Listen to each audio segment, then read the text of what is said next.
الحمد للہ رب العالمین، الصلاۃ والسلام علی رسولہ النبی الکریم وعلی آلہ واصحابہ اجمعین۔ الحمد للہ الذی ہدانا لہذا وما كنا لنهتدی لولا ان ہدانا اللہ۔ رب اشرح لی صدری ویسر لی امری واحلل عقدۃ من لسانی یفقہوا قولی۔ ہم نے سورہ الانعام شروع کر رکھی ہے، اور یہ سورت جو ہے یہ مکی دور کے آخر میں، مکی دور 13 سال کا ہے کہ نبوت کے 13 سال حضور نبی کریم صلی اللہ علیہ وآلہ وسلم نے مکے میں گزارے، اور 13 سال کے بعد آپ نے ہجرت فرمائی مدینہ میں۔ تو یہ سورت جو ہے، جیسا کہ میں نے آپ کو پہلے بتایا کہ یہ 12 یا 13 نبوی میں مکے میں نازل ہوئی ہے، اور 13 سال گزر گئے ہیں حضور نبی کریم صلی اللہ علیہ وآلہ وسلم کو قریش مکہ کو دعوت دیتے ہوئے۔ ظلم و ستم کی یہ انتہا ہے کہ 2 ہجرتیں 5 اور 6 نبوی میں حبشہ کو ہوئی ہیں، اور پھر آخری جو ہجرت آپ صلی اللہ علیہ وسلم نے خود بھی فرمائی ہے، صحابہ اور صحابیات نے بھی فرمائی ہے، وہ ہے 13 نبوی کے خاتمے پر مدینے میں آپ تشریف لے گئے، اور اس وقت آپ کے قتل کا منصوبہ جو تھا وہ ان پلیس تھا۔ تو یہ ساری چیزیں آپ اپنے سامنے رکھیں تو پھر پتہ چلتا ہے کہ اس صورت کو جب ہم اس کے مضامین کو پڑھتے ہیں تو بڑا کلیئرلی پتہ چلتا ہے کہ اب مکے والوں کو آخری پیغام دیا جا رہا ہے کہ تم نے اس دعوت پر کان نہیں دھرا جو تمہاری دنیا اور آخرت کی صلاح اور فلاح تھی، لہٰذا اب ان کو بتایا جا رہا ہے کہ دیکھو یہ اللہ تعالیٰ کی سنت ہے کہ جب نبی کا انکار کر دیا جاتا ہے اور مولت کا فائدہ نہیں اٹھایا جاتا تو ان قوموں پر عذاب آ جاتا ہے۔ اب یہی چیز جو ہے ہر زمانے میں، آج کے زمانے میں بھی، آج جس زمانے میں ہم رہ رہے ہیں اس میں بھی آپ کو ہدایت قرآن سے لینی ہے۔ تو جب نافرمانیوں کی انتہا ہو جائے تو معاشرہ کس قسم کے ظلم اور ستم اور فساد کا شکار ہوتا ہے وہ آپ کے سامنے ہے، کہیں دور جانے کی ضرورت نہیں ہے، کہیں کوئی فلسفیانہ نقطہ نظر کی ضرورت نہیں ہے۔ ہم نے نافرمانیاں کی، آج آپ کے سامنے ہے۔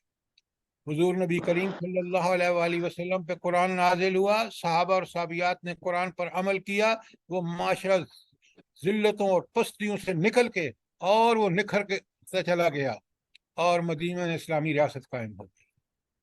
کتنے بدقسمت ہیں ہم لوگ، 75 سال سے زائد عرصہ ہو گیا، ہم نے اللہ رب العالمین سے وعدے کیے کہ زمین کا ٹکڑا تو دیکھیں ہم اسلام نافذ کرتے ہیں، اسلام کا کہیں دور دور نام و نشان نہیں ہے۔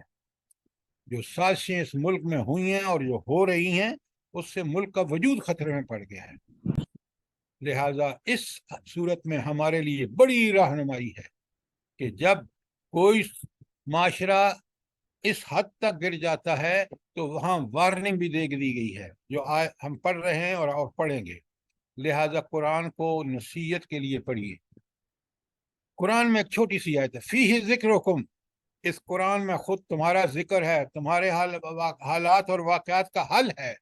افلا تعقلون، اتنی سی بات نہیں سمجھتے ہو؟ لہٰذا اس قرآن کو سمجھ کے پڑھیں، ہم اس پہ عمل کریں، اللہ سے معافیاں مانگیں اپنے گناہوں کی، اللہ کی طرف رجوع کریں، اور پھر آپ دیکھیں کہ فرد ہو یا کوئی جماعت ہو یا کوئی ملک ہو، اللہ کی گارنٹی ہے اس کے لیے کہ اللہ اس کو انتہائی نامساعد حالات میں بھی اللہ تعالیٰ اس ملک کو بالکل رفتیں اور ترقیاں عطا فرمائے گا۔ دیکھ لیجیے افغانستان میں امریکہ جو اپنے آپ کو دنیا کا چیمپئن اور چودھری سمجھتا ہے، کس طرح ذلت اور پستی سے نکلا، اور اللہ تعالیٰ نے کیا عزتیں بخشی ہیں، کیا رفتیں بخشی ہیں مجاہدین کو۔ لہٰذا اس قرآن کی طرف آئیں، ہم خود بھی اور لوگوں کو بھی بلائیں۔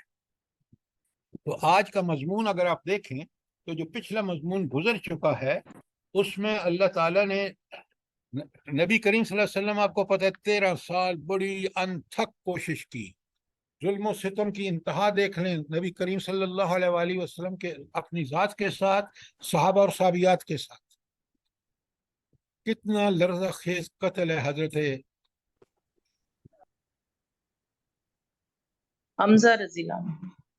نہیں، وہ تو مدینی میں ہوا ہے نا، جو وہ صحابیہ تھیں غلام. سمیہ تو حضرت سمیہ رضی اللہ تعالی عنہ، تو ذرا دیکھیں تو صحیح اس اسلام کی کتنا یہ سادہ اور رنگین ہے داستان حرم. سبحان اللہ. تو اب 13 سال کے بعد اللہ تعالیٰ نے اپنے نبی کو تسلیاں دیں کہ کوئی بات نہیں، یہ تو اس راستے کی نارمل رکاوٹیں ہیں، آپ انشاءاللہ اللہ کی تائید و نصرت دور کر کے اور اسی اسلام کو غالب کریں گے. تو یہ بار بار تسلیاں دیں، اور نبی کریم صلی اللہ علیہ وسلم نے اللہ کے وعدے پر ایسا عزم اور یقین تھا کہ پھر آپ کسی حال میں بھی ڈگمگائے نہیں.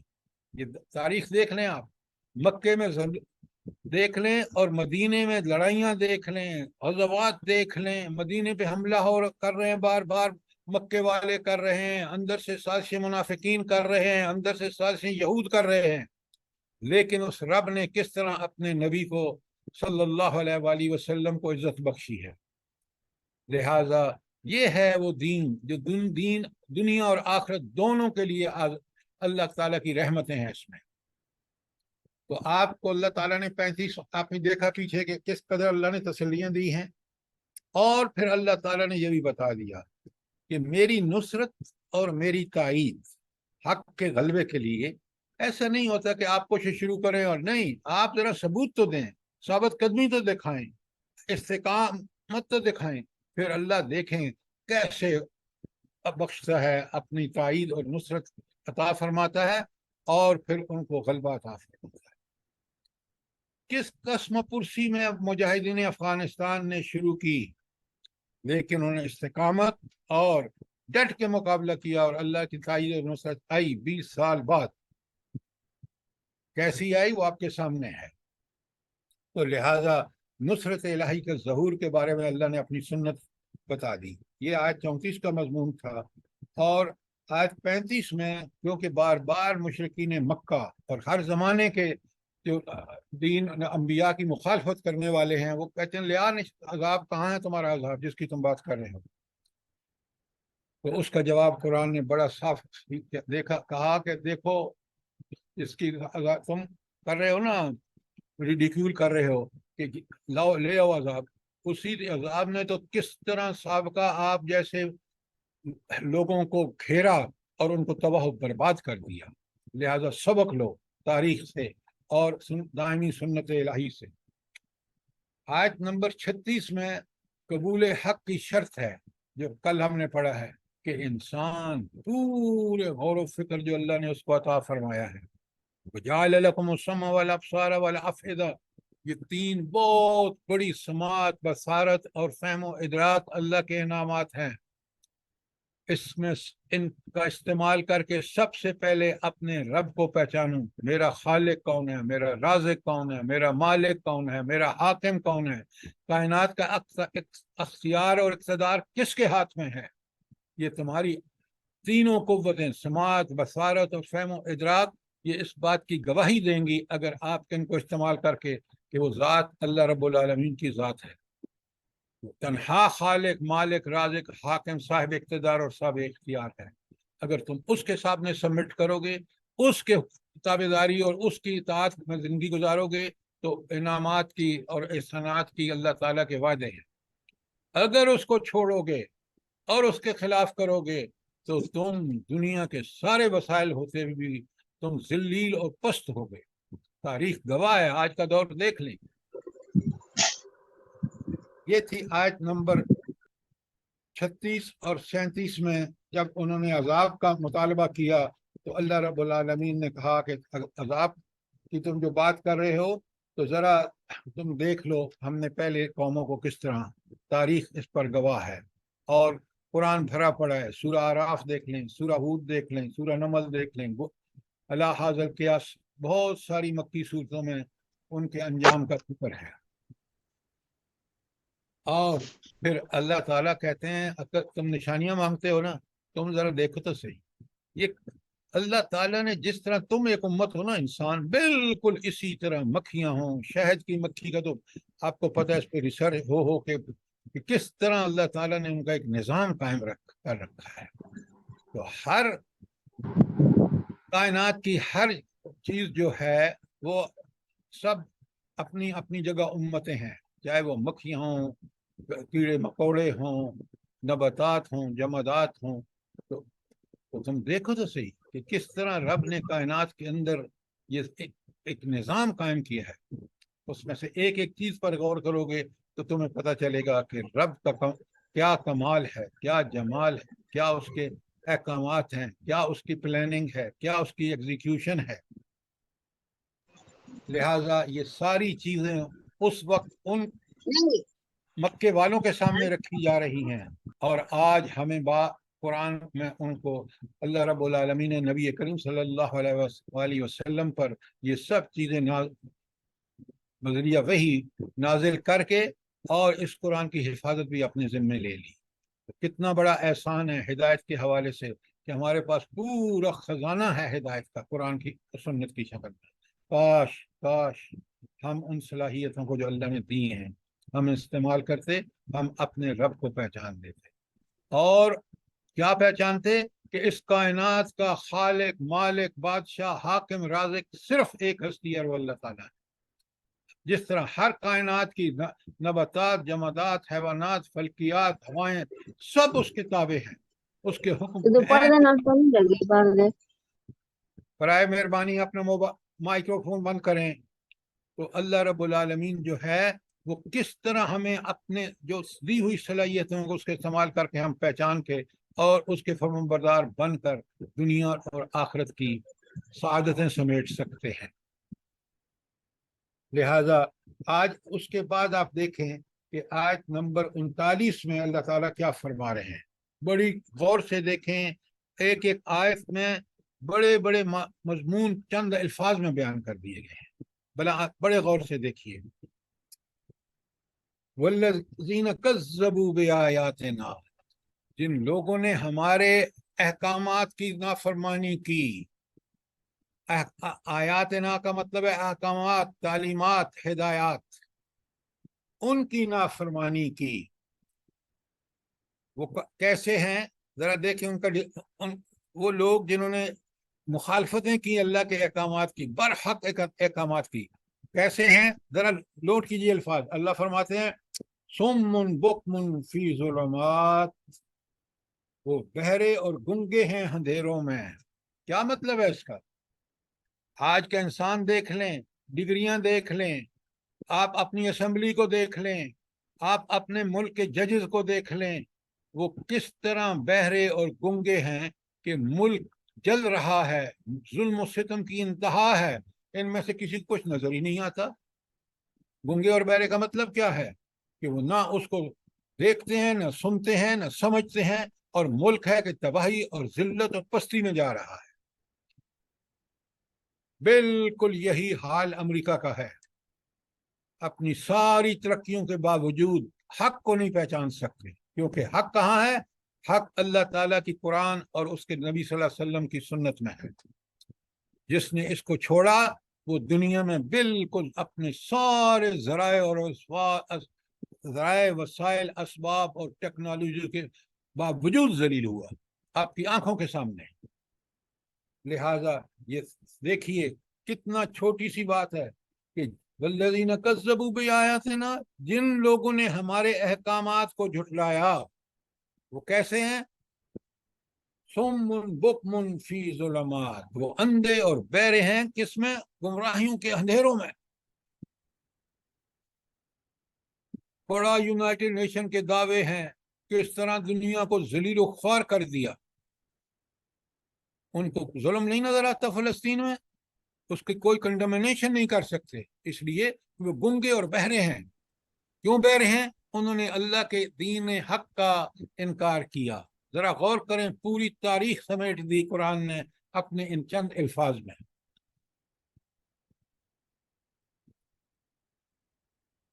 تو اب آپ نے کوئی سوال ہے آپ کا کہ والذین کفروا سوری والذین کذبوا بآیاتنا، وہ جنہوں نے انکار کیا، صم بکم فی ظلمات. دیکھا آپ نے کچھ 6-7 الفاظ ہیں لیکن پوری تاریخ کو کوزے میں بند کر دی اللہ تعالیٰ نے. کیا کلام ہے ربانی. کوئی سوال ہے یہاں تک اس آیت کے؟ بات کلیئر ہے؟ جی سر. جی سر. اچھا، جی سر. جی سر. اب ذرا آگے دیکھیں اگلا ٹکڑا آیت کا. من یشاء اللہ یضللہ، جس کو اللہ چاہتا ہے گمراہ کرتا ہے، ومن یشاء، اور جس کو چاہتا ہے یجعلہ علی صراط مستقیم، کہ اور اس کو سیدھی راستے پر ڈال دیتا ہے، اس کو صراط مستقیم پر چلا دیتا ہے. تو اللہ تعالیٰ جس کو چاہے گمراہ کرتا ہے اور جس کو چاہے ہدایت صراط مستقیم کی ہدایت عطا فرما دیتا ہے. بھلا اس کا مفہوم کیا ہے؟ یہ بڑی سمجھنے کی بات ہے، پیچھے بیان ہو چکی ہے، اس کو بہت اچھی طرح سمجھیں. یہاں اس کا مفہوم یہ ہوگا کہ اللہ تعالیٰ اپنی سنت کے مطابق جس کو چاہتا ہے ہدایت دیتا ہے، اور اپنی سنت کے مطابق جس کو چاہتا ہے گمراہ کرتا ہے. وہ سنت ہدایت کے لیے کیا ہے بھلا؟ جلدی بتائیں. یہ بڑی اچھی طرح سمجھیے، ورنہ آپ کہیں، لوگ کہتے ہیں وہ جی کیا کریں اللہ نے ہمیں گمراہ کر دیا. نہیں، واللہ یہدی من ینیب، وہی جو اللہ کی طرف رجوع کرتا ہے اللہ تعالیٰ اس کو ہدایت دیتا ہے. صرف رجوع نہیں، وہ دل میں تڑپ رکھتا ہے کہ مجھے ہدایت چاہیے، کوشش کرتا ہے اس کی، اللہ ضرور اس کو صراط مستقیم دکھاتا ہے. یہ بات اچھی طرح نوٹ کر لیں، ورنہ آپ دیکھیں گے کہ لوگ کس طرح الٹی سیدھی بک رہے ہیں. نہیں جی وہ ہمیں ہدایت اللہ نہیں دے رہا. بھائی اللہ نے تو، اللہ کا طریقہ یہ ہے کہ تمہارے اندر سچی طلب ہوگی، کوشش کرو گے، اللہ تمہیں ہدایت دے گا. والذین جاہدوا فینا لنہدینہم سبلنا، جو ہمارے راستے میں کوشش کرتے ہیں ہم ضرور ان کو راستہ دکھاتے ہیں. اور جیسے ابھی ڈاکٹر صاحبہ نے کہا کہ یہدی من ینیب، یہ اللہ کا سنت ہے کہ ہدایت اس کو دے گا جو اس کی طرف رجوع کرے گا. یہدی من اناب، ہدایت اس کو دے گا جو اس کی، اناب ماضی ہے اور ینیب مضارع ہے. تو یہ بات دیکھیں، اس آیت میں اللہ نے اپنی سنت بتا دی. ہدایت اس کو دے گا جو اس کی طرف رجوع کرے گا، اور گمراہ وہ ہوگا جو اس سے بے اعتنائی کرے گا، جو اللہ کی بات کا انکار کرے گا یا اس کی تکذیب کرے گا. انکار یہ ہے کہ میں مانتا ہی نہیں، نعوذ باللہ. تکذیب یہ ہے کہ انکار کے ساتھ پھر اس کے خلاف جد و جہد بھی کرنا، دین کے نفاذ کے حوالے سے، دین کی اس کی دعوت کے حوالے سے. تو جو یہ بات اچھی طرح نوٹ کر لیں، کیونکہ لوگوں میں یہ بڑا پھیلا ہوا، وہ جی کیا کریں اللہ ہمیں ہدایت نہیں دیتا. بھئی تم چاہتے نہیں ہو، اگر تم چاہتے کوشش کرتے تو اللہ تمہیں ضرور ہدایت دیتا. تو یہ ہے اس کا مفہوم کہ جسے چاہتا ہے اللہ گمراہ کرتا ہے، اور جسے چاہتا ہے صراط مستقیم پہ ڈال دیتا ہے. آیت 39 کلیئر ہے؟ کوئی سوال، کامنٹ؟ جی سر. جی سر. جی سر، ایسے لوگ بے تحاشا ہیں جو ہدایت لینا ہی نہیں چاہتے، تو بس تو پھر جی اللہ سر بڑا یہ بے پرواہ ہے، اللہ ان کو سر پھر یہ ہدایت. ایک دفعہ جی سر، یہ وہ میں نے سنا ہے کہ ایک دفعہ نبی صلی اللہ علیہ وآلہ وسلم حضرت علی کے پاس گئے رات کو، فاطمہ دونوں کے پاس، فاطمہ بی بی کے پاس. تو وہ ان کے پاس بیٹھے تھے، پھر انہوں نے کہا کہ تم لوگ جو ہے وہ رات کی نماز کے لیے اٹھا کرو نا، یعنی وہ تہجد کے لیے اٹھا کرو.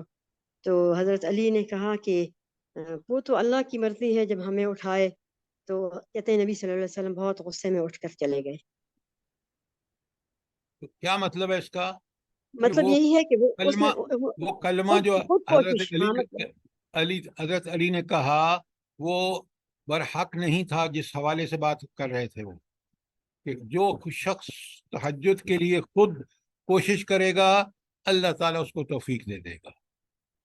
تو انہوں نے جو کہا کہ بھائی اللہ توفیق دے گا، تو یہ بات جو تھی یہ خلاف واقعہ تھی. پہلے انسان کی طرف یاد رکھیں ہدایت کا اللہ تعالیٰ کا طریقہ یہ پہلے انسان اس کی طلب کرے کوشش کرے اللہ ضرور ہدایت دے. تو یہ آیت بہت اہم ہے. دیکھیں میں آپ کو ٹکڑے ٹکڑے کر کے اس لیے کوشش کر رہا ہوں تاکہ ہم اس کے پورے مضمون سے واقف ہو جائیں. یہ سر جو ایک سوال ہے سر کہ ہم نماز میں جب یہاں پہنچتے ہیں اہدنا الصراط المستقیم تو اس کو بار بار دل کی تڑپ سے کہا جا سکتا ہے نماز کے اندر جو کہ ہم دعا کریں نا اللہ سے؟ بالکل آپ کو ہمیں کرنا چاہیے. وجہ دیکھیں نا اس کا سورت کا جو فاتحہ کا سینٹرل تھیم ہے نا دیکھیں نا پہلے ساری جو ہے وہ آداب دعا ہے. الحمد للہ رب العالمین الرحمن الرحیم مالک یوم الدین یہ تو آداب دعا ہے. اس کے بعد ہم اللہ سے کہتے ہیں ایاک نعبد و ایاک نستعین اور اہدنا الصراط المستقیم یہ تو اصل مرکز اور مغز ہے سورہ فاتحہ کا. اور آگے جو تعلیم میں سے بھی نہ ہوں اور وہ جو مغضوب بھی میں سے نہ ہوں تو اس کو جتنا آپ سمجھ کے گڑ گڑا کے اللہ سے مانگیں. اسی لیے نماز میں خشوع جو ہے کہ دل کے خوف کے ساتھ کھڑا ہو اور خضوع جو ہے کہ پورا جسم کے اعضاء بھی اس کا اظہار کرتے ہوں کہ میں اللہ کے دربار میں اور بڑے ڈر کے کھڑا ہوں کیونکہ میں اس سے گفتگو کر رہا ہوں میں اس سے ڈائلاگ کر رہا ہوں. تو نماز میں یہ بالکل مطلوب ہے کہ ہم سورہ فاتحہ پڑھتے ہوئے ایک ایک لفظ کو سمجھ کے اور جب دعا پہ آئیں ایاک نعبد و ایاک نستعین اور اہدنا الصراط المستقیم یہاں پہ ہم پوری عاجزی کے ساتھ اللہ سے گڑ گڑاتے ہوئے مانگیں اور اس امید کے ساتھ مانگیں کہ میرا رب مجھے اس کے مصداق بنا دے گا. اب چلتے ہیں آیت نمبر. اچھا تو اگر اس آیت کا جو 38 میں نے آپ کے سامنے پڑھی ہے 39 39 نمبر اس کو ہم ایک جملے میں اس کا ٹائٹل دینا چاہیں یہ کوشش کیا کریں آپ کہ ہم اس آیت کا مرکزی مضمون کا ایک اس کو ٹائٹل دے دیں. اب اس میں مرکزی مضمون آپ نے دیکھا کہ جو لوگ اللہ کی احکامات کو جھٹلاتے ہیں یا انکار کرتے ہیں اللہ تعالیٰ ان کو اندھیروں میں چھوڑ دیتا ہے اور پھر اللہ کی سنت بتا دی گئی کہ کس کو ہدایت ملتی ہے اور کس کو ہدایت نہیں ملتی اللہ کا کیا طریقہ ہے. تو اگر میں اس پوری آیت کو ایک جملے میں مرکزی مضمون بیان کرنا چاہوں تو کیا لکھوں گا؟ آئندہ آپ کوشش کریں میں لکھوا دیتا ہوں ہدایت ملنے کا ربانی ضابطہ. ہدایت ملنے کا اللہ تعالیٰ کا طریقہ یا ضابطہ یہ بیان ہوا ہے. اس میں خلاصہ یہ ہے باقی ساری تفصیل آپ نے سن لی ہیں تفسیری میں.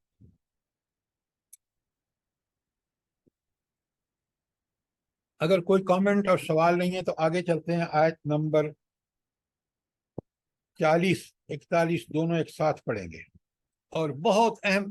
دیکھیے قرآن کو جب بھی پڑھیں تو اللہ کی کلام پر غور و فکر کریں گے تو ایسے ایسے موتی ہاتھ آئیں گے کہ آپ حیران ہو جائیں گے. مثلا اسی آیت کو دیکھیں کل اے اللہ کے رسول ان کو بتائیں ارایتکم کیا تم نے غور کیا. معنی ہے لفظی معنی ہے کیا تم نے دیکھا. یہاں دیکھنے سے مراد کیا ہے؟ غور و فکر کے ساتھ دیکھا کیا تم نے کس چیز کو؟ ان آتاکم عذاب اللہ اگر تم پر اللہ کا عذاب آ جائے او آتتکم الساعہ یا تمہارے اوپر قیامت کی گھڑی واقع ہو جائے. غیر اللہ تدعون کیا تم اس وقت جب یہ دو کنڈیشن تمہارے اوپر ساری ہو جائیں کہ عذاب آ جائے اس سے کوئی جان بخشی ہی نظر نہ آئے قیامت کی گھڑی آ جائے وہ ٹل نہیں سکتی تو پھر اس وقت تمہاری کیا حالت ہوگی؟ غیر اللہ تدعون کیا تم اس وقت غیر اللہ کو پکارو گے؟ اپنے بتوں کو پیروں کو فقیروں کو اہل قبور کو جن کو تم سمجھتے کہ ان کے پاس خدائی طاقتیں ہیں کیا ان کو پکارو گے؟ ان کنتم صادقین اگر تم سچے ہو تو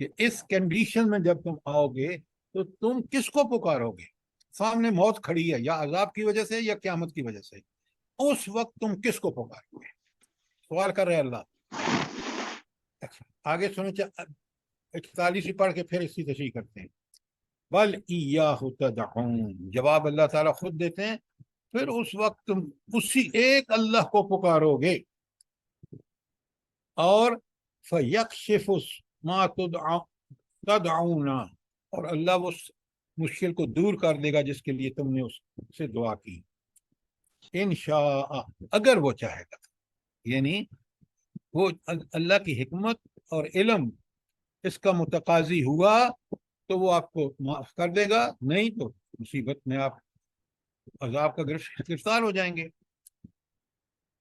وَتَنْسَوْنَ مَا تُشْرِكُونَ، اس وقت تم ان سب کو بھول جاتے ہو جنہیں تم اللہ تعالیٰ کا شریک بناتے ہو.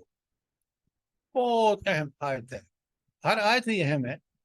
اب سنیں، میں آپ کو اس کا منظر بتاتا ہوں تاکہ اس میں ہم پھر بات کو سمجھیں گے.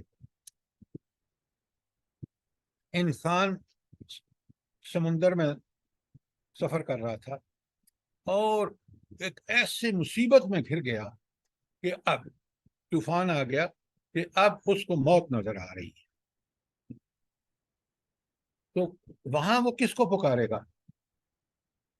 اگرچہ وہ کافر ہی کیوں نہ ہو، جب موت نظر آئے گی تو کس کو پکارے گا؟ اللہ کو. اللہ کو سر، اللہ آپ کو. اس کی مثال دیں. یہ اکرمہ بن ابی جہل جب نبی کریم فتح مکہ کے وقت، شاباش، ویری گڈ ویری گڈ. یہ ہے قرآن کا سمجھنا کہ اکرمہ بن ابو جہل کے بیٹے تھے، اور آپ کو پتہ ہے ابو جہل نے حضور نبی کریم صلی اللہ علیہ وآلہ وسلم کی زندگی کو اجیرن کر دیا، اور بالآخر اس کا سرغنہ تھا جو قتل کا منصوبہ بنا تھا. اور وہ شخص جو تھا وہ تو مر گیا، کیوں؟ وہ قتل ہو گیا تھا سورہ جنگ بدر میں. تو اس کا بیٹا جو تھا وہ، اس نے کہا کہ یہ اب جو عربوں کی رواج تھے کہ مکہ فتح ہو گیا ہے، حضور نبی کریم صلی اللہ علیہ وسلم مجھے نہیں چھوڑیں گے، یہ اس کا اپنا خیال. وہ بھاگا اور اس نے آ کے کشتی دی اور حبشہ کے لیے روانہ ہو گیا کہ اب میں نہیں رہ سکتا یہاں، ورنہ میں قتل ہو جاؤں گا. جب جا رہا تھا تو راستے میں آیا طوفان، کشتی میں موجود تھا، اور وہ کشتی ایسی بھنور میں پھنسی کہ کوئی اس کے نکلنے کا راستہ نظر نہیں آ رہا تھا. اس وقت جو کشتی کا مالک تھا نا، اس نے کہا کسی بت کو مت پکارنا، صرف اللہ کو پکارو. وہ کافر تھا، صرف اللہ کو پکارو، چھوڑ دو سب. تو اکرمہ نے اس وقت خیال آیا، بھئی یہی تو نبی کریم صلی اللہ علیہ وآلہ وسلم ہم سے فرماتے تھے کہ ان بتوں کو چھوڑو، اس اللہ کو پکارو.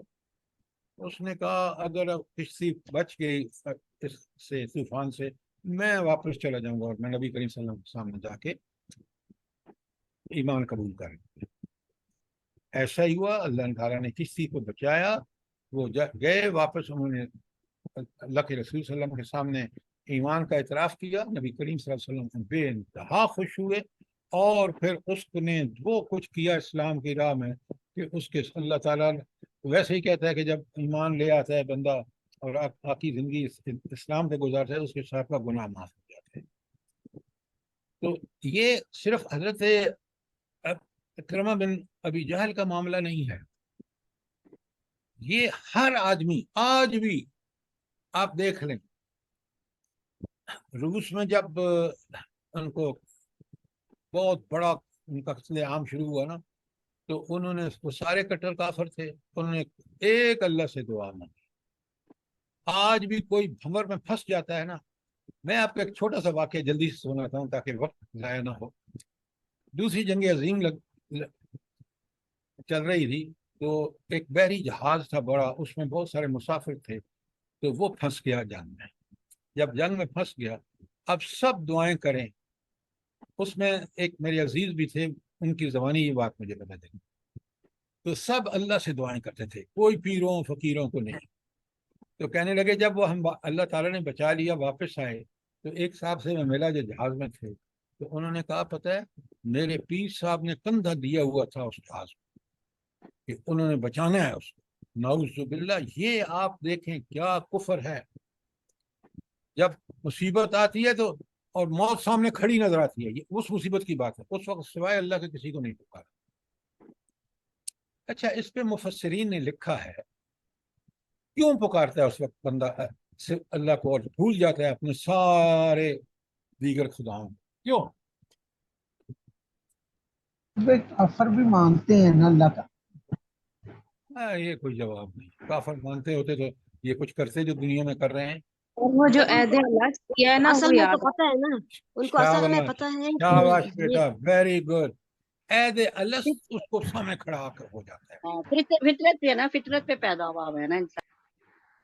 فطرت بھی اصل اس وقت نکھر کے سامنے آتی ہے, ورنہ فطرت مسخ ہوئی ہوتی ہے. موت کو دیکھیں, بات کو سمجھیں. عہد الست اور فطرت اس وقت سامنے آتی ہے جب انسان موت کو دیکھتا ہے, تو پھر ورنہ آرام آسائش میں شرک بدعتیں پتہ نہیں کیا کیا کرتا رہتا ہے. تو یہ آیت 40 اور 41 جو ہیں, اصل میں پھر میں اگر آپ سے کہوں نا کہ اس کو پورے کو مضمون کو سمیٹ دیں ایک جملے میں, تو وہ جملہ کیا ہوگا کہ یہ توحید کو مان گیا نا کافر, جب موت کو کھڑا دیکھا تو یہ اس کے انفس کی دلیل ہے.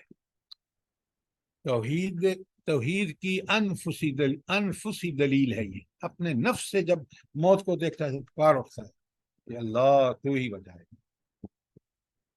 تو یہ بہت اہم آیت ہے اس حوالے سے, اور اس کو سمجھا جا سکتا ہے مثال سے, تو وہ حضرت اکرمہ کی مثال ہے. جزاک اللہ. اچھا, ایک سوال اور ہے, یہ کون سی توحید کی یہاں ذکر ہے؟ توحید ذات, توحید صفات, کون سی توحید کا ذکر ہے؟ توحید دعا. نہیں, دعا تو ایک آپ کی بات ٹھیک ہے, لیکن یہ ہے توحید عبادت. توحید صفات. توحید عبادت. صفات کی بات نہیں ہے, عبادت. پکارنا کس میں آتا ہے؟ دعا کرنا کیا ہے؟ عبادت ہے. تو آپ پہلے جنرل چیز کو سمجھیں. توحید فی دعا ہے, دعا عبادت ہے, اس لیے توحید فی العبادت کہیں گے اس کو. اور اس کی انفسی دلیل کہ خود انسان اپنے اندر سے پکار اٹھتا ہے جب موت کو دیکھتا ہے. قرآن کے معجزے تو سمجھیں. آپ دیکھیں یہ واقعات پیش آتے ہیں جب اوپر جہاز بالکل ہچکولے کھا کے گرنے کے لگتا ہے, تو اس وقت اللہ ہی کو پکارتے ہیں. جب کشتی ڈوبنے لگتی ہے تو اس وقت یہ ہر کافر, کٹر کافر بھی یہی کہے گا.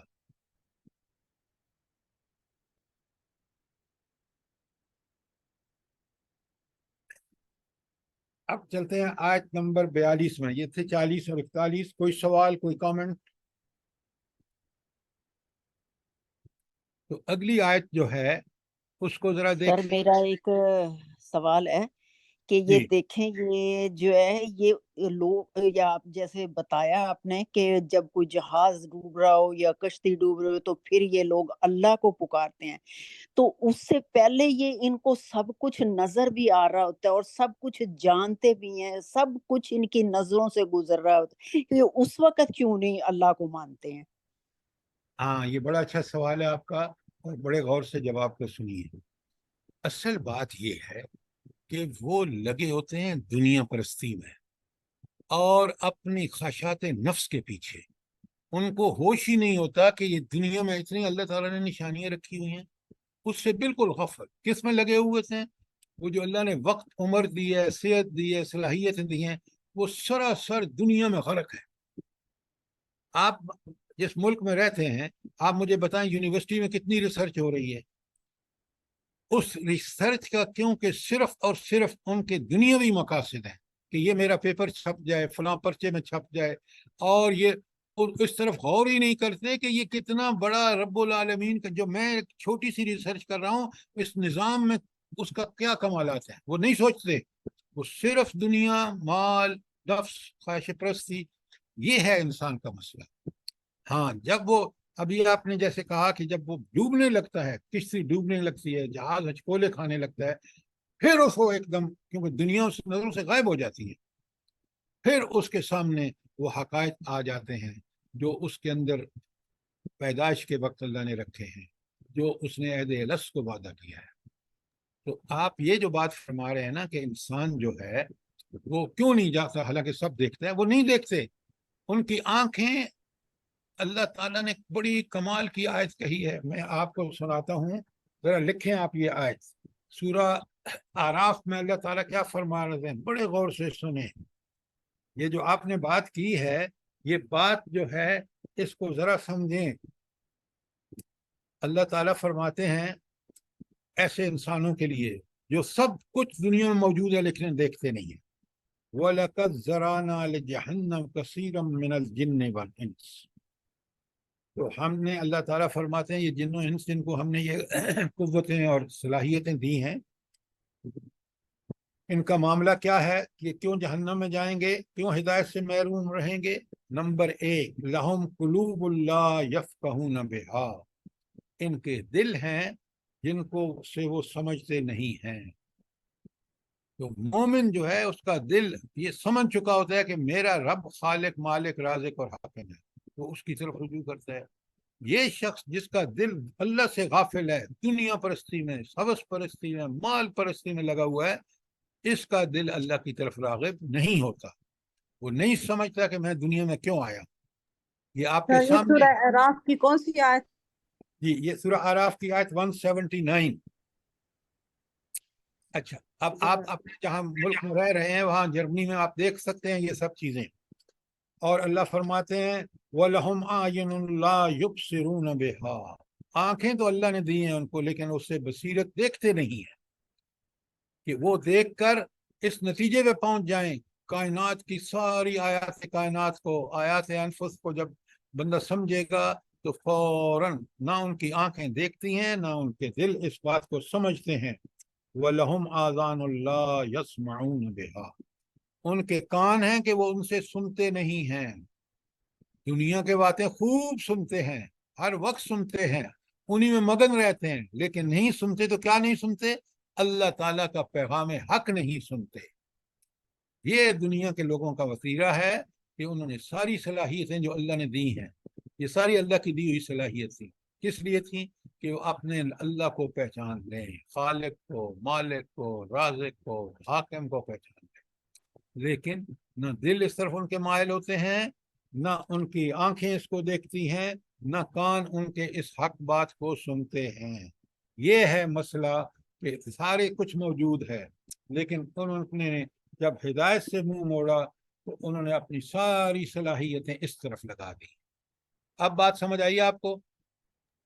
جی سر، جزاک اللہ خیر۔ یہ سر جیسے امریکہ کا حال ہوا ہے نا، آپ بتاتے ہیں نا، ہر مثال دیتے ہیں، اور یہ بھی امریکہ بھی تو میں پوری دنیا میں اسی کی میں ہو رہی تھی، اور کیسا ذلیل ہو کے ابھی اللہ نے یہ میں کیسی طریقے سے ختم کی ہے ان کی نا۔ آپ بالکل ٹھیک کہہ رہے ہیں، لیکن اتنے مسلمان دین سے پھرے ہوئے ہیں، نام مسلمان، یہ آج بھی اس اللہ سے نہیں ڈرتے کہ جس نے ان کے سامنے یہ منظرنامہ کھول کے رکھ دیا ہے۔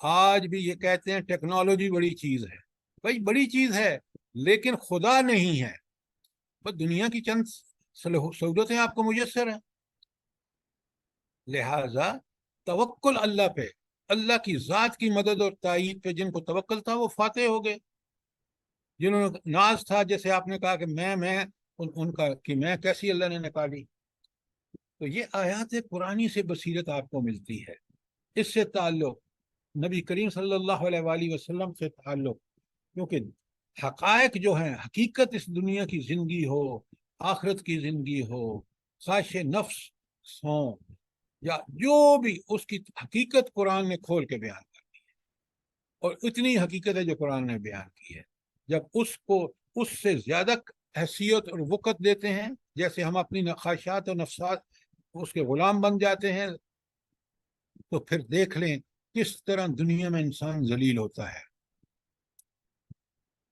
ملک کی صورتحال آپ کے سامنے، اپنے ملک کی۔ اچھا، یہ تو تھی آیت نمبر 43. اب چلتے ہیں آیت نمبر 42 میں نے پڑھی ہے آپ کے سامنے. نہیں 41 پڑھی ہے.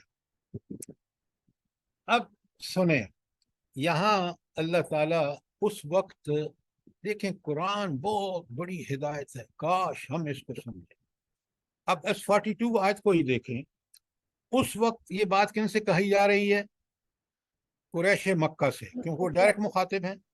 لیکن یہ آج آیت بالکل ہمارے اوپر، ہمیں اس سے بہت بڑی رہنمائی ملتی ہے. سنیں ذرا آیت کا ترجمہ. بسم اللہ الرحمن الرحیم. وَلَقَدْ أَرْسَلْنَا إِلَىٰ أُمَمٍ قَبْلِكَ. اے نبی صلی اللہ علیہ وسلم، ہم نے تجھ سے پہلے بہت سی امتوں کے ہاں رسول بھیجے. آپ پڑھ لیں، سارے واقعات قرآن میں بھرے پڑے ہیں ان انبیاء کے جو آپ سے پہلے آئے. پھر کیا ہوا؟ کیا سنیں. فَأَخَذْنَاهُمْ بِالْبَأْسَاءِ وَالضَّرَّاءِ لَعَلَّهُمْ يَتَضَرَّعُونَ. پھر ہم نے انہیں سختی اور تکلیف میں پکڑا تاکہ وہ عاجزی کریں. تو اللہ تعالیٰ مصیبتیں کیوں بھیجتا ہے قوموں کو؟ کہ ان کو وارننگ ملے کہ وہ کس کی طرف رجوع کریں؟ حق اللہ کی طرف رجوع کریں. تو یہ مصیبتوں کے باوجود جو قوم نہیں کرتی، ہم پر کم مصیبتیں آئی ہیں. بنگلہ دیش بن گیا، ملک 2 ٹکڑے ہو گیا، حالات آج آپ دیکھ لیں کتنے دگرگوں ہیں. تو نہ اس وقت ہم نے اللہ کی طرف رجوع کیا، اوزاری کی، اپنے گناہ سے توبہ کر کے معافی مانگی اور باز آنے کے بعد اللہ کے ہدایت پہ چلنے کا وعدہ کیا اللہ سے. یہ ہے تضرع. اور نہ آج کر رہے ہیں. یہ بڑی خوفناک بات ہے کہ اللہ کی طرف رجوع نہ کرنا جو ہے، یہ اتنی بڑی خوفناک چیز ہے کہ اس سے فرد ہو تو تباہ، انسان ہو تو تباہ. ہاں اگر وہ توبہ کر لے، معافیاں مانگے اور اپنی زندگی کی اصلاح کر لے، اللہ اس کو اور مہلت دے دے گا. یہ اللہ کا ضابطہ ہے. اس کا واقعہ جو ہے قرآن میں حضرت یونس کی قوم کا واقعہ ہے. تو اللہ ہمیں اس کی توفیق عطا فرمائے. ورنہ اللہ تعالیٰ جیسے آیت 42 میں بتا رہے ہیں کہ یہ بڑی ہی خوفناک بات ہے کہ جب کسی قوم پر اللہ کا عذاب آتا ہے تو کیا وجہ ہوتی ہے؟ آپ دیکھ رہے ہیں کہ ہم نے وَلَقَدْ أَرْسَلْنَا إِلَىٰ أُمَمٍ مِّن قَبْلِكَ، ہم نے آپ سے پہلی امت، ہر امتوں کے پاس رسول بھیجے. اور وہ مقصد کیا تھا؟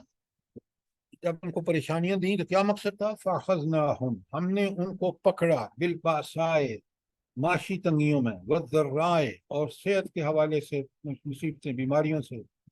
اس لیے لَعَلَّهُمْ يَتَضَرَّعُونَ، تاکہ وہ گڑ گڑائیں، توبہ طائب ہوں، اپنی غلطیوں سے معافیاں مانگیں، ان کی غلطیوں کی استغفار کریں، اور پھر آئندہ اللہ کی دامن میں پناہ لے کر اس کی فرمانبرداری شروع کرتے ہیں. یہ تھا مقصد. اور جب یہ کوئی قوم توبہ طائب نہیں ہوتی، گناہوں کی معافی نہیں مانگتی، آئندہ کے لیے اصلاح کی پوری طرح پابندی نہیں کرتی، اللہ تعالیٰ پھر اس قوم کو برباد کر دیتا ہے. دیکھ لیں قوم نوح کو، دیکھ لیں قوم یونس کو، دیکھ لیں قوم عاد کو، قوم سمود کو، قوم فرعون کو. سورہ آراف میں دیکھ لیں، سورہ ہود میں دیکھ لیں، سورہ شعراء میں دیکھ لیں، اور کئی دیگر سورتوں میں بار بار انسانوں کو اللہ تعالیٰ نے سمجھایا. آیت میں پر آگے یہ ہمارے یہ جو حکمران ہیں، یہ کیوں نہیں شریعت اور قرآن اور سنت پہ چلنے کی کوشش کرتے ہیں؟ یہ ان لوگوں نے کچھ سیکھا نہیں ہے، یا ان کے دلوں اور دماغوں سے یہ ساری چیزیں نکل چکی ہیں؟ یہ جو بات آپ کہہ رہے ہیں نا، بات آپ کی ٹھیک ہے. دیکھیے ایک بات سنیے، اللہ تعالیٰ نے انسان کو باطنی طور پہ بھی ہدایت دی ہے، اس کے اندر سے. انسان کو اندر کیسے ہدایت دی ہے؟ اس کے باطن میں. اس کو نیکی اور بدی دونوں کو بالکل جانتا ہے ہر انسان. عمل کرے نہ کرے، اس کا اختیار اللہ نے دیا ہے، وہ اس پہ ذمہ ہے. اللہ تعالیٰ نے انسان کو فطرت اسلام پر پیدا کیا ہے، یہ بات نہیں رکھ کے نا، اور اس کے بعد عہد الست بھی لیا، یہ بھی باطن میں موجود ہے کسی درجے میں اگر مسخ نہیں ہوا تو۔ اس کے بعد یہ تو انسان کے اندر اندرونی بندوبست تھا اللہ تعالیٰ کا، بیرونی یہ تھا کہ انبیاء اور کتابیں بھی بھیج دیں، اور کائنات میں آیات آفاق اور آیات انفس بھی رکھتی ہے۔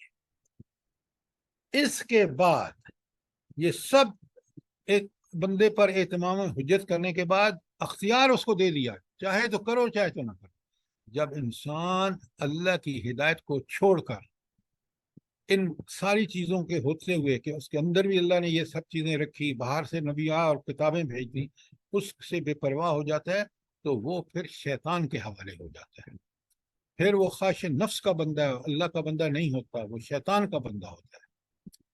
پھر وہ دنیا میں جو بربادیاں کرتا ہے اللہ کی نافرمانیوں کی وجہ سے، اس کی طرح آپ آج کا دنیا آپ کے سامنے پوری کی پوری، یورپ کو جہاں آپ رہتے ہیں، امریکہ کو دیکھ لیں، پاکستان اور ایشیا کو دیکھ لیں، جنگ کے دہانے پر کھڑے۔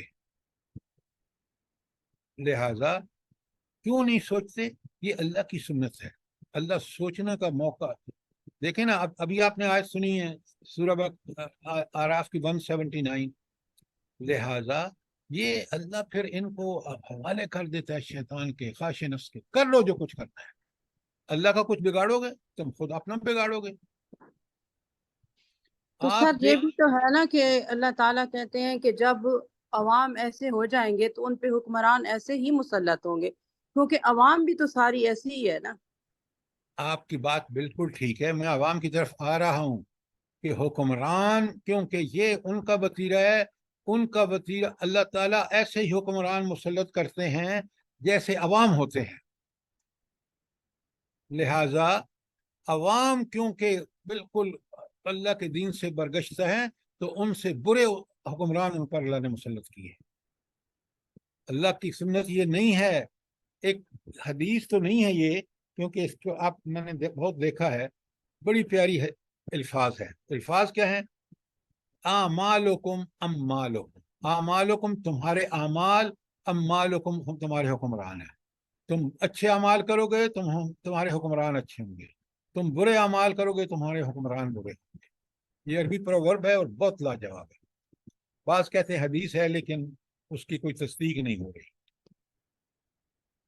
تو لہٰذا دیکھیں نا، ہم بڑے خوش قسمت لوگ ہیں کہ ہمیں اللہ کی کتاب کی حقانیت، اس کا اللہ نے ہمیں فہم دے کے سارا صدر کر دیا، اور ہمیں پتہ ہے۔ آپ تو اتنے حیران نہیں ہوتے جتنا میں حیران اور پریشان ہوتا۔ پورا میڈیا دیکھ لیں، سوشل میڈیا دیکھ لیں، پاکستان کا کنٹرول میڈیا دیکھ لیں، پرنٹ میڈیا دیکھ لیں، الیکٹرانک میڈیا دیکھ لیں، کہیں کوئی بھی آواز نہیں ایسی ملتی کہ لوگوں کو کہا جائے کہ لوگوں اللہ کی طرف پلٹو، باز آ جاؤ۔ یہ تو ہماری تباہیاں صرف اور صرف ہماری اپنی خواہش پرستیاں، اللہ سے بغاوتیں، اللہ کی نافرمانیاں ہیں، کہیں سے آپ کو نہیں آواز ملے گی۔ یہ سر جماعت اسلامی والی تو اسی بات سے تو اٹھ رہے ہیں، تو یہی بات کہہ رہے ہیں، اچھا، کیا وہ آپ بھی غلط ہے؟ دیکھیں، آپ مجھ پہ اس پہ تبصرہ نہ لیں۔ اگر مجھے ایک بات بتائیں، ان کی آواز تو طوطی میں کارخانے میں طوطی کی آواز کے برابر بھی نہیں ہے، کیوں؟ ان کی زندگیوں میں اسلام ہے؟ بتائیں مجھے۔ وہ آج اتنی اپرچونٹی ہے کہ لوگ پریشان ہیں کہ حق کہاں ہے تاکہ ہم حق دامن میں پناہ لے لیں۔ کون دعوت دے رہا ہے؟ مجھے بتائیں، نام مت لیں۔ کون ہے جو کھل کے لوگوں سے کہے کہ دیکھو آؤ اس طرف، یہ اللہ کی دین، اللہ کی پناہ ہے کوئی؟ ہم سب نعرے لگا رہے ہیں، اس لیے نام مت لیا کریں۔ نام لینے سے پھر آپ کو سننے میں، آپ حقائق کو دیکھیں۔ آپ مومن ہمیشہ حقائق کو دیکھتے ہیں۔ پاکستان پورے میں دیکھ لیجیے، اگر یہ دینی جماعتیں اسلام کے لیے کام کرتی، خدا کی قسم ملک کا یہ حال نہ ہوتا۔ دعوت تو دے رہے ہیں سر، جگہ جگہ قرآن کی ہوتی ہیں اور لوگوں کو پہچان کرائی جاتی ہے، لیکن لوگ یا تو عمل بھی تو کرے نا. ہاں عمل بھی ہاں الحمدللہ ہے. دیکھیں یہ باتیں ہمیں اس فورم پہ نہیں کرنی چاہیے. انشاءاللہ اگر کبھی موقع ہو تو میں آپ کے سامنے رکھوں گا. اگر ہم دعوت اخلاص سے دیتے، نبی کریم صلی اللہ علیہ وسلم نے تنہا 13 سال میں ٹیم تیار ہوئی نہیں ہوئی؟ بتائیں مجھے. جی سر جی. تو آپ تو سید مودودی کو قبر کو نور سے اللہ بھر دے، انہوں نے باطل نظریات کو اس طرح کھول کے بیان کیا کہ ننگا کر دیا. آج ہم جمہوریت کا راغب الاپ رہے ہیں. بھائی جمہوریت تو خود دین ہے، جمہوریت تو خود تباہی کا، اس دنیا کی تباہی کا سب سے بڑا باعث وجہ توحید وہ ہے، جمہوریت ہے. اللہ کے دین کو چھوڑ کے ہم کہاں چلے جا رہے ہیں؟ سر ہماری تو لڑائیاں ہی نہیں ختم ہو رہی کہ مودودی صاحب کی جو ہے وہ تفسیر مت پڑھی جائے، فلاں کی پڑھی جائے، فلاں کی نہ پڑھی جائے. ہم تو اسی چکر میں لگے ہوئے. دیکھیں آپ قرآن پڑھیں، قرآن سمجھ آتا ہے. میں آپ کے سامنے بیان کر رہا ہوں ایک ایک آیت کو، جو مضامین ہیں. ہم ہر دیکھیں دینی جماعتوں سے زیادہ ہماری اپنی ذمہ داری ہے. سب سے پہلے ہم اپنی ذات میں، ہم نے ڈگریاں لینے میں تو کوئی کسر نہیں چھوڑی، لیکن قرآن اور سنت کے قریب بھی پھٹکے ہیں. چلیے اس بحث پہ نہ پڑھیے، آگے چلیں ہم آیت نمبر. تو آپ نے دیکھا کہ یہاں جس بات کی نصیحت کی جا رہی ہے، قرآن جس طرف بلا رہا ہے کہ تمہیں مصیبتوں میں گرفتار کرنے کی اللہ تعالیٰ کا مقصد صرف ایک ہے کہ تم گناہوں سے کچھ زندگی کو چھوڑ کر اللہ تعالیٰ کی فرمانبرداری میں آ جاؤ. اور اگر یہ نہیں کرو گے تو آگے آ رہا ہے کہ پھر عذاب کی، اللہ تعالیٰ کی عذاب کی سنت کیا ہے، کہ کس وقت کسی قوم کو اللہ عذاب دیتا ہے. وہ ہم آگے اس کے آگے آ رہا ہے، اور اس کو ہم بڑی تفصیل سے کریں گے انشاءاللہ.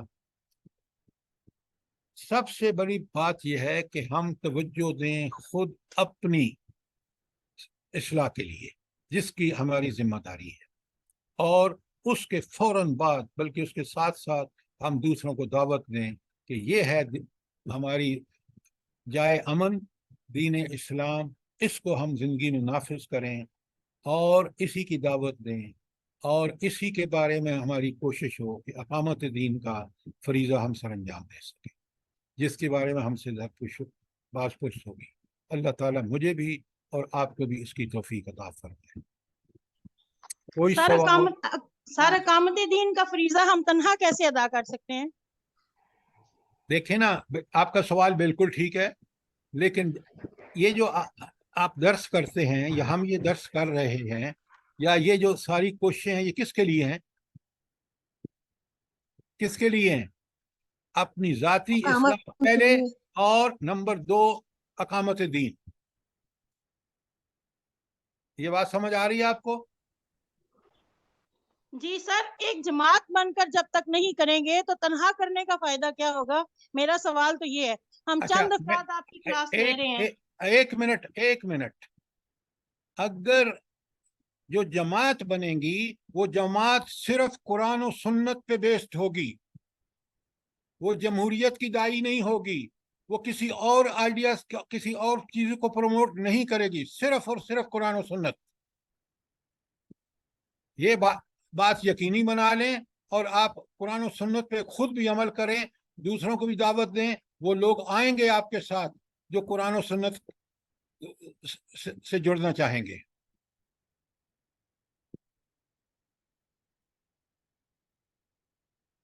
سر ایک بار سوال آ رہا ہے، لکھا ہوا کہ عہد الست کے بارے میں بتائیں، وہ کل پلیز بتا دیجیے گا.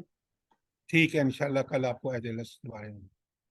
اللہ تعالی ہم سب کو دیکھیں اخلاص سے، جو جماعت جو کام کر رہی ہے، تعاونوا علی البر والتقوی ولا تعاونوا علی الاثم والعدوان. سورہ مائدہ کی یہ آیت ہمیشہ یاد رکھیں. جتنا کوئی نیکی کا کام کرے، نیکی میں تعاون کریں، برائی یا غلطی میں تعاون نہ کریں. جماعتوں کے بارے میں ہم ڈسکس نہ کریں. یہ تو آپ جب اس طرح کے سوال کرتے ہیں تو مجھے پھر آپ کو جواب دینا پڑتا ہے قرآن و سنت کی روشنی میں. لہٰذا اس بات کو ہمیشہ یاد رکھیں کہ ہم سے قیامت کے دن خود ہمارے بارے میں ہمارے دین پر عمل کرنے اور دعوت دین دینے اور اقامت دین کا جو عمل جتنا ہم کر سکتے تھے وہ کر رہے ہیں یا نہیں، اس کی جواب دہی کی تیاری کریں۔ سر یہ مائدہ کون سی آیت میں آپ نے بتایا؟ جی میں نے ابھی جو آپ کے سامنے کی ہے وہ مائدہ کی 42 ہے، کل انشاءاللہ 43 کریں گے۔ یہ جو انسان پر گمراہی کا جنون طاری ہو جاتا ہے نا، اس کی اب تفصیل آگے آ رہی ہے۔ قرآن کا کمال یہ ہے کہ اس نے مرض بھی بتائی ہے کہ یہ مرض، اس کی وجوہات بھی بتائی ہیں، پھر اس کی اصلاح بھی بتائی ہے۔ یہ صرف قرآن ہے اور کوئی کتاب یہ کام نہیں کرتی۔ نافرمانی کیا ہے، اس کے نتائج کیا ہیں، اس کے فائدے کیا ہیں، اس سے بچنے کے طریقے کیا ہیں، یہ ساری چیزیں آپ کو قرآن بتاتا ہے۔ کاش ہم اس کو فالو کریں۔ تو اب آپ دعا مانگ لیں اور انشاءاللہ کل ہم آیت نمبر 43 سے شروع کریں گے۔ سبحان اللہ و بحمدہ، سبحان اللہ العظیم۔ اللهم صل على محمد وعلى آل محمد كما صليت على إبراهيم وعلى آل إبراهيم إنك حميد مجيد. اللهم بارك على محمد وعلى آل محمد كما باركت على إبراهيم وعلى آل إبراهيم إنك حميد مجيد. اللهم أحسن عاقبتنا في الأمور كلها وأجرنا من خزي الدنيا وعذاب الآخرة. ربنا آتنا في الدنيا حسنة وفي الآخرة حسنة وقنا عذاب النار. ربنا ظلمنا أنفسنا وإن لم تغفر لنا وترحمنا لنكونن من الخاسرين. یا اللہ، یا رحمان، یا رحیم، یا اللہ ہم سب کو قرآن و سنت پر عمل کرنے کی توفیق عطا فرما۔ ربنا تقبل منا انك انت السميع العليم وتب علينا انك انت التواب الرحيم. صلی اللہ علی النبی۔ السلام علیکم ورحمۃ اللہ۔ آمین آمین، جزاک اللہ۔ جزاک اللہ خیر، وعلیکم السلام ورحمۃ اللہ وبرکاتہ۔